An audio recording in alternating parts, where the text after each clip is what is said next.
महिला जब आरोप लगाती है तो कोर्ट इतना लगभग हर केस में ओके ऑलमोस्ट सारे ही केस में कोर्ट इतना पंगु क्यों हो जाता है, लाइक वो चुप क्यों हो जाता है उस मुद्दे पे।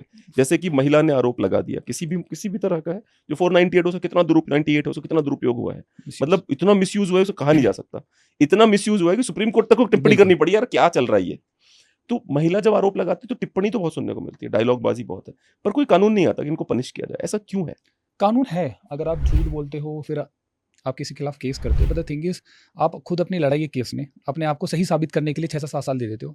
उसके बाद आप वो केस डालने जाते हो अगर कोर्ट में हम्म, कि इन्होंने फॉल्स एविडेंसेस दिए थे। एक मैं थोड़ा-सा इसमें बताना चाहूँगा, मतलब जी जो जी शायद प्लीज। जो काफ़ी गहराई होगी इसमें, कि हम समझते हैं किसी को एक्विटल मिल गया, वो इसलिए मिल गया क्योंकि उसने वो नहीं किया था। In most of the cases court ये कहता है the evidences produced by the complainant is not giving a sufficient cause कि ये ऑफेंस बनता हो, कि जो इन्होंने एविडेंस दिए हैं उनके अभाव में हम इसको एक्यूटल दे रहे हैं।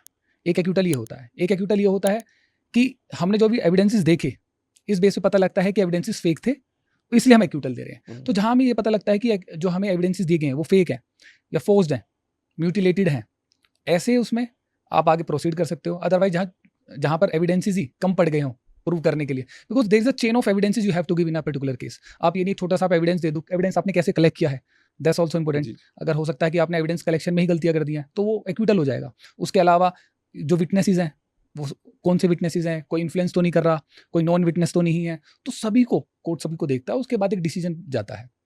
तो हालांकि हमारे पास प्रोविज़न है कि झूठे केस में हम फाइल करें, बट अगर मैं शादी वाले केसेस में बताऊँ स्पेसिफिक आपको, आप 6-7 साल लड़ाई लड़ते हो, फिर आपको एक्विटल मिलता है, आप कोर्ट जाते हैं कि मेरी वाइफ ने झूठा बयान दिया या गलत बोला, अब मैं उस पर केस करना चाहता हूँ, कोर्ट ही बोल देता है हमारे पास इतना टाइम नहीं है और आपके पास भी कोई एविडेंसेस नहीं होंगे, I am very much sure, कि आप ये प्रूव कर पाओ कि आपकी वाइफ ही गलत थी। तो आप 7 साल तो आप खुद लड़ लिए, तो इंसान में खुद हिम्मत नहीं होती कि वो बाकी के 7 साल 8 साल जो भी है वो वाइफ को सजा दिलाने आपको के नहीं लिए दें। लगता हम जैसे लोग जो बाहर से देखते हैं इस सिस्टम को, हमें हम बड़े मतलब ऐसे जो दो लोग कैरम बोर्ड खेल रहे हैं, चेस खेल रहे हैं, जो बाहर वाला देख रहा होता है उसको लगता है ओ भाई ये भी हो सकता है, ये भी हो सकता है। आपको लगता है जो बेचारे जाते हैं रोज कोर्ट, जिनके केसेस होते हैं, उनको हम कभी समझ नहीं पाते बाहर वाले? बिल्कुल नहीं समझ पाते। द रीज़न इज़ जो हम मूवीज़ में देखते हैं कोर्ट ट्रायल, वो हम काफ़ी ईज़ी देखते हैं, काफ़ी फास्ट देखते हैं। हाँ, हाँ। ईज़ी होता, फास्ट होता है और ऐसा लगता है कि ये न्याय जो हमें मिल रहा जी, है। जी, and if I tell you the reality, reality is very different. 90% dates में काम ही नहीं होता। आपकी प्रेज़ेंस मार्क होगी, एक थोड़ा-सा 5 there are 100 of cases per day in a particular court. आपको 100 केसेस देखने हैं, तो आप खुद लगाइए कि आपको कितना टाइम मिलने वाला है आपके केस के लिए। कभी एविडेंस हो गया, कभी आपको 10 मिनट का टाइम मिल गया, उसमें एक स्टेज कवर कर ली, कभी जजेस नहीं आए हैं, कभी अपोजिट काउंसिल नहीं आया हुआ है, कभी आप ही प्रेजेंट नहीं हो, कभी कोई जज एक्सपायर हो गए तो उनकी वजह से कॉन्डेनेशन हो गया। There are several factors. तो कोर्ट्स तो इनफैक्ट अगर मैं दिल्ली को छोड़ के आसपास की कोर्ट्स बताऊँ एनसीआर की, वहाँ पे तो 80% काम ही नहीं होता। अच्छा। आप कोई, आप for example you are an accused, you are coming from the Bangalore, आप आते हो, अपनी अटेंडेंस लगाते हो और फिर वापस जाते हो। तो आपको रिग्रेट होता है कि ये नहीं कि मेरे केस में क्या चल रहा है, कि कुछ चल ही नहीं रहा है। आप अपनी जो भी आप अपनी जॉब को छोड़ के वहाँ से आते हो, फ्लाइट्स टिकट्स होती हैं, स्टे होता है और फिर आपको पता लगता है कोर्ट में आज छुट्टी है, फिर आप वापस जाते हो। But there is an improvement in Delhi. अब आप अच्छा। वीसी के थ्रू ज्वाइन कर सकते हैं।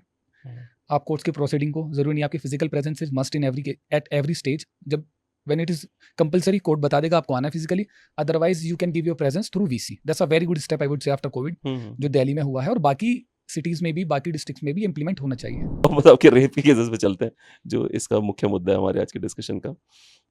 यदि कोई कहता है कि मेरा रेप हुआ है, तो रेप की परिभाषा कैसे देनी पड़ेगी उसको? ठीक है? जैसे कि वो मैं कॉमेडियन है, उनका नाम है बिल बर्र, ठीक है? और आई डेफिनिटली एग्री विद हिम। तो वो पूरी एक्टिंग करके बताते हैं कि ओके। महिला कैसे मना कर सकती है। एक तो होता है कि महिला ने बोला no, get away from me और धक्का देके चली गई। एक तो ये होता है। दूसरा है कि no, no, no, no, oh what are you doing? जैसे कि सेक्सुअल एक्टिविटी में हो जाता है कई बार। तो महिला जब कोर्ट में जाती है, तो बोलेगी भाई मैंने तो बोला था नो, आई डोंट वांट, भले ही उसने सेक्सुअली एक्टिव होकर कहा था वो बातें, ठीक है? तो कोर्ट को कैसे पता चलेगा कि भाई ये जो डिनायल है ये नॉन कंसेंसुअल है, ये कंसेंट, कोर्ट कैसे पता करेगी? ऑलराइट, इन ट्रायल हुँ, आपका जो प्रोसीजर मैं बताना चाहता हूँ उसमें जो कंप्लेनेंट होगा, हुँ, जो इसमें प्रोसिक्यूट्रिक्स है, जो महिला है, उसको कोर्ट में अपना सारा जो उसके साथ इंसिडेंट हुआ है वो वर्बली बताना होगा। कोर्ट उसको लिखेगा, बाकी के वकील उसको सुनेंगे, जो उस केस में एज अपोजिट काउंसिल जो वहाँ पर हैं, वो सभी इंसिडेंट्स को बताएगी। फिर आपको एक अपॉर्चुनिटी मिलती है, जो अक्यूज के काउंसिल होते हैं, कि आप उसको क्रॉस एग्जामिन करें जो भी उसने बताया है। तो जैसे कि आपने बताया कि आप चिल्लाए, तो आप वहाँ पूछोगे आप कैसे चिल्लाए, हुँ, तो वो ये तो नहीं बताएगी कि मैं ऐसे चिल्लाई थी, वो बताएगी चिल्लाई काफ़ी तेज। तो आप कहाँ थे, तो स्टार्ट कैसे होता है हुँ, वो, कि वो प्रेमिसेस, वो वो स्पॉट क्या था, कहाँ आप कैसे गए, किसने आपको बुलाया, इसके साथ कौन कौन था, आपको जाते हुआ किसने देखा, उस प्लेस स्पेस में उसके बाहर क्या क्या था, मार्केट एरिया था, कमर्शियल एरिया था, रेसिडेंशियल एरिया था, कितने आसपास लोग थे जब आप वहाँ से गुजरे, जब आप चिल्लाए तो कोई आया, आपने फिर इसके बाद ये इंसिडेंट होने के बाद आपने पुलिस को कंप्लेंट तभी करी या घर जाके करी या 10 दिन बाद करी या 1 साल बाद करी, डिले करा क्यों करा? तो these are the questions we have to ask from the prosecutors. तो इन सवालों में ही कहीं ना कहीं वो जवाब छुपे रहते हैं कि जब आप डिनाई करते हैं सॉफ्टली, फिर आप जब डिनाई करते हैं सॉफ्टली, फिर आप कब उसे रिपोर्ट करते हैं, आपने रिपोर्ट लेट करा क्यों करा? फॉर एग्जाम्पल अगर इट वॉज वेरी फोर्सफुली, तो आप जैसे ही आपको मौका मिलेगा, आप यहाँ से बाहर बिल्कुल। निकले जब भी, आप तभी जाके 112 है या आप किसी इंसान को बताओगे कि हम्म। मेरे साथ ऐसा हुआ है और मुझे पुलिस स्टेशन या हॉस्पिटल जहाँ भी लेकर जाओ। फिर आपको इंजरीज कैसी हुई हैं? अगर it was very much forcefully तो काफी सारी इंजरीज होंगी, एक्यूज को भी होंगी कुछ ना कुछ। जी जी बिल्कुल। तो ये सब कैलकुलेट करते हैं, फिर कोर्ट की डिस्क्रिशन होती है, उसने भी काफी सारे केसेस देखे होते हैं, तो वो डिसाइड होता है और एक्यूज को एक पर्याप्त मौका मिलता है कि अगर हमें कहीं भी डाउट होता है जी। तो उसे एक्यूटल मिलेगा। फिर नहीं, मैं ना एक वीडियो चलाना चाहूंगा आपका, वही वाला वीडियो Okay. जो, एक काम करना, डालो यूट्यूब पे, एडवोकेट प्रशांत चौधरी, उसमें एक रेप पे इन्होंने बनाया कि 55% रेप जो है वो होते हैं, फेक होते हैं। तो मैं चाहता हूँ उसका 1 मिनट का चला दे, 2 मिनट का देखते हैं, उसकी प्रेमिसेस को समझते हैं, and then will take it from there.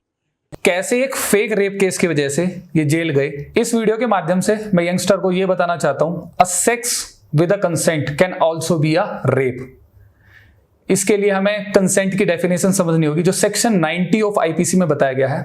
अगर कंसेंट फेक है या फोर्सफुली है तो रेप हो सकता है। अगर आप शादी का झूठा झांसा देकर फिजिकल रिलेशनशिप बनाते हैं तो वो रेप की कैटेगरी में कंसीडर किया जाएगा। आइए हम इनसे जानते हैं। तो ये क्या थी इन भाई साहब की कहानी शॉर्ट में? इन शॉर्ट लोगों को यही लगता है कि रेप है, इस फोर्सफुली है। द थिंग इस केस में क्या हुआ है, जो कंसेंट ली गई थी, जो लड़की का एलिगेशन है, मुझे ये बोला गया था कि मैं आपसे शादी करूंगा और इसने शादी नहीं की। अब इस केस में क्या हुआ था, एक रिलेशन में थे, म्यूचुअल एग्री एक रिलेशन था, इन्होंने they were sexually active at that time. उसके कुछ टाइम बाद लड़की मुंबई चली जाती है फॉर अनदर वर्क, और उसके वहाँ पे काफ़ी सारे रिलेशनशिप वगैरह रहते हैं। लड़का भी नोन था इसके लिए क्योंकि बात होती रहती थी। इसके बाद इसकी कोई जॉब वगैरह लग जाती है लड़के की, वो लड़की फिर 2 साल बाद वापस आती है, ऐसे मिलते हैं दोनों, और उसमें लड़का बता देता है इनफैक्ट कि now I am very much serious about my life और हम शादी वगैरह कुछ नहीं करेंगे। और वो लड़की यही कि देखो आप मेरे साथ मेरे बॉयफ्रेंड थे और मुझे तो आपने बोला था कि शादी 2 साल बाद 2 साल बाद ओ भाई वो साहब। 2 साल पहले का रिलेशन था। इन अ गुड फेथ वो अब आई है तो वो उससे बात करता है, 1-2 बार मिलता है, इट्स अ नॉर्मल टॉक। और एक रेस्टोरेंट ने बताया था उसमें ही मिला था वो, बट लड़की को ऐसा लगता था कि मैं ही से 2 साल पहले छोड़ के गई थी क्योंकि मुझे कुछ अपॉर्चुनिटी मुंबई में मिली थी, अब मैं वापस आई हूँ तो he will be open for me, कि मतलब ये तो हमेशा ओपन रहेगा, मैं हाँ बोलूंगी हाँ बोलेगा। तो लड़की उसे प्रपोज कर दिया, ही डिनाइड कंप्लीटली कि अब फैमिली वाले हैं, वो शादी के लिए कोई देख रहे हैं, मुझे I have to move on. तो शायद उसको वो बुरा लगा, कैसे कैसे हाउ कैन ही डिनाई। तो वो फिर किसी से कंसल्ट करती है, कोई उसे बताता है कि अभी नौकरी लगी है इसकी, अभी 376 सरकारी डालो। नौकरी? हाँ सर, गवर्नमेंट जॉब, सरकारी नौकरी जो, सरकारी नौकरी, तो अभी आप 376 लगाओ, ये क्या भक्कर आएगा शादी करने के लिए। तो वो फाइल कर देती है फिर, तो वहाँ वही फाइल होता है ऑन प्रीटेक्स्ट ऑफ मैरिज। इसने मेरे साथ रिलेशन बनाया और इनफैक्ट लड़की ने ये बताया कि अब भी बनाया, मुंबई से जब मैं वापस आई उसके बाद भी बनाया। हालांकि इन केसेस ने नहीं किया था कुछ भी। On the second time what he said कि मैं एक बार ही मिला हूँ, और हमारे को देखो फॉर आपको कहीं मिलना है तो एक प्राइवेट स्पेस चाहिए होता है आपको, तो वो कोई प्राइवेट स्पेस बता ही नहीं भाई वो कहाँ पर कि मुझे लेकर चले गया। देखो एक ना कहानी बहुत इजी बनाई जाती है कि मैं बेहोश थी मुझे लेकर चले गया। अब ये सुनने में हो सकता है काफी आसान लगे, लेकिन इन रियलिटी आप किसी को बेहोश करके कहीं पर लेकर जाओगे, आप उसके साथ सेक्स कर रहे हो, फिर आप उसे छोड़ देते हो, लड़की आपसे फिर शादी थोड़ी ना करना चाहेगी, वो तो केस करेगी। अब आप कहते हो नहीं अब मुझे से शादी करनी है, अगर कोई आपके साथ ऐसे करता है तो आपसे शादी थोड़ी ना करोगे। तो इस तरीके से बताना कि मुझे नहीं पता कहाँ लेकर गया था, इसने मुझे पहले कोल्ड ड्रिंक पिलाई, उसमें कुछ था नशीला पदार्थ, मैं बेहोश हो गई और मुझे लेकर गया। अच्छा, ये मोडस ऑपरेंडी है अधिकतर ये। अब तो जजेस ही बोर हो गए होंगे कि यार बार बार ये बोलते। जब हमने ये प्रैक्टिस स्टार्ट की थी तो हमें ये नहीं पता था कि लोग इस तरीके से लिखते हैं। जी जी। और कोर्ट में जजेस को पता होने के बाद भी वो कुछ नहीं कर सकते। अच्छा, they have to follow the procedure. Same आपको मैं स्टोरी बताऊंगा कैसे स्टार्ट होती है कि मैं इस लड़के से मिली, हमने एक मीटिंग रखी, इसने मुझसे बोला कि एक प्राइवेट स्पेस पे रखते हैं, ये मुझे किसी होटल में लेकर गया। वहाँ पे इसने मुझे कोल्ड ड्रिंक पिलाई, कोल्ड ड्रिंक से मुझे नशा हुआ, नशे में बेहोश हो गई, इसने मेरे साथ सेक्स करा, सेक्स के बाद इसने मेरी इमेजेस ली। उन इमेजेस पर ये मुझे डराता रहा, धमकाता रहा, और 2 साल से मेरे साथ वही करता रहा। आज 2 साल बाद मैं जागी हूँ और मैं केस करने जा रही हूँ। This is the. और आप लोगों के पास मतलब इतने आते होंगे कि आप लोग थक जाते हो कि यार सब्जेक्ट्स को देखो। बता सकते हैं, देखो कोई भी बता सकता है इसको, मतलब यही सेम स्टोरी आप कहाँ से लेकर आ रहे हो, और इसमें एक और डाल देते हैं, उस 2 साल के बीच में इसने मेरे से ये भी बोल दिया कि मैं शादी करेगा, हाँ, हाँ, तो वो फोर्सफुली वाला भी हो गया जो मैं आपको बता रहा हूँ, जो हम्म, फर्स्ट इंसिडेंट हुआ। उसके जी, बाद 69 वाला 64 वाला 64 वाला जो sorry। जिसमें कंसेंट था ही जी नहीं, जी, हाँ तो वो भी हो गया। हम्म, शादी का बोल के 69 भी हो गया, क्योंकि जी। आपको ये भी बताना है ना कि आप 2 साल क्यों रुके। हम्म। तो आप किस बेसिस पे बताओगे कि एक तो शादी के लिए बोल दिया, एक इसके पास मेरी इमेजेस थी, तो मुझे ये डराता था कि अगर मेरे साथ नहीं करा तो मैं ये वायरल कर दूंगा।